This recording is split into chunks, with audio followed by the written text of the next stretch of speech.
If you're looking for a simple and effective way to invest in the stock market, you might want to consider index funds. These funds offer broad exposure to the market and can be a great way to achieve long-term growth and diversification. In this video, we'll walk you through the basics of how to invest in index funds, from choosing the right fund to making your first investment. First, let's start with what index funds are.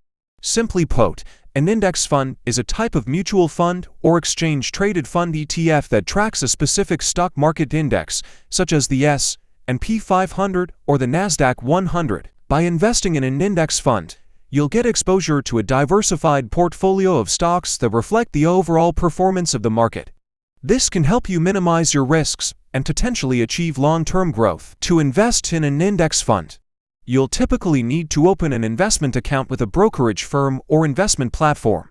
Once you've chosen your platform, you can search for the index fund you're interested in and make your first investment. When investing in an index fund, it's important to consider factors such as the expense ratio, which represents the fees you'll pay to the fund manager, and the fund's performance history. It's also important to remember that investing in the stock market comes with risks, and it's important to have a long-term investment strategy. It takes into account your personal financial goals and risk tolerance. By investing in index funds, you can potentially achieve steady growth and diversification in your portfolio, without having to worry about the complexities, picking individual stocks, or timing the market. So if you're ready to start investing in index funds, be sure to do your research, choose the right platform, and stay committed to your investment strategy. With patience and persistence, you can potentially achieve your financial goals and build a secure future for yourself.